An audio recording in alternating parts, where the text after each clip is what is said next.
This is a Let's Talk Church Safety and Security microsode with your host, Paul Buckner.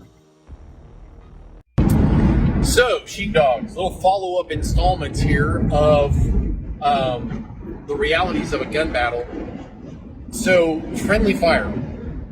This can happen. This can be a thing. Things to think about during a gunfight.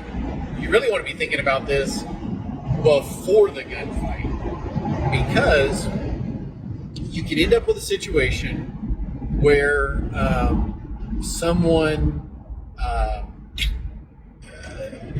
innocent person gets shot. You may be the person that did it.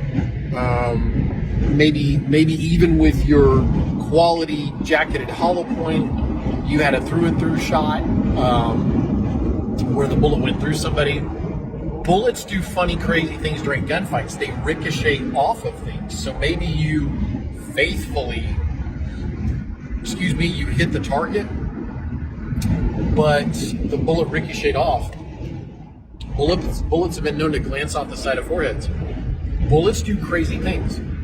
So number one, you need to have an understanding of what bullets do. And this is going to affect how you use cover and concealment.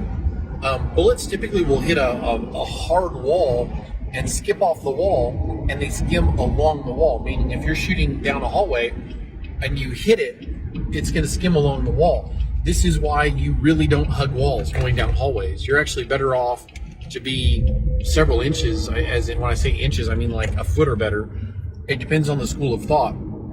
You don't want to snug the wall, because if somebody's shooting down the wall and they hit and they ricochet and hit you right in the face or the chest, the arm, none of it's good. Then you've got the fact that does that with floors. I've actually gotten to do it on concrete at a range that had an area set up for it. It was so cool, and they had a really high berm behind it. But you got down and you shot, and you hit the concrete, and it skipped up, and it only went up about 6 inches. And they had balloons down there, and you saw that the round was actually fragmenting. That's a thing. Bullets will sometimes lose an enormous amount of energy. Sometimes they flatten. Bullets do crazy things. And so I have a friend that had to shoot through his windshield. He's a police officer, and he shot 6-7 times through his own windshield. And when he did, he fired all those rounds. He actually ended up with a situation where, because the bullets follow the angle of the windshield, so that's something to remember. When he had to fire through the windshield, somebody tried to kill him. They tried to ambush him and shoot him. And he ended up taking some injuries, but he lived, and he won the day.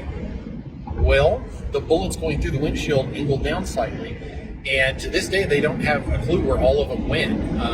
A couple of them ended up in the vehicle in front of him that the bad guy had been in before his attempted ambush. But bullets do funny things and crazy things, and friendly fire is a potential thing. You may face, it's something to think about. You may face friendly fire. There's no real such thing as friendly fire. Bullets, once you fire them, to whom they may concern, they're just going to keep going. Well, that bullet that's been fired can do a through and through on the person or go through a wall, and there's angles you can get at to help with this. But like I was talking to one guy, and he says, well, just drop to your knee. And he's right. Just drop to your knee and shoot up through the person at an angle. It does a couple of things. You put more meat of the person's body. You're more likely to hit a critical body part if you can get low. But like in my old church, they actually moved the nursery up to what had been an empty room. It would have been a perfect backstop. That was no longer there. So you have to know, it's just basic firearm safety, but you got to know your target, what's before it, and what's beyond it.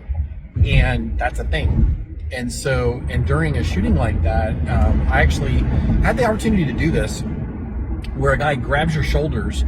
Cops do it with their body armor, and they'll have another officer grab their body armor.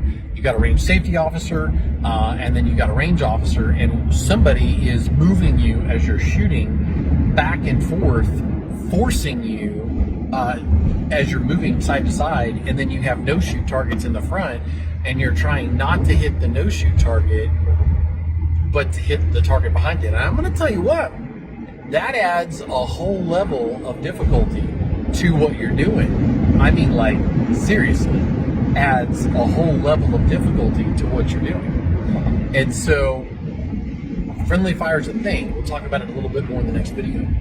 If you enjoyed this microsode, check out the video and audio versions of the Let's Talk Church Safety and Security podcast.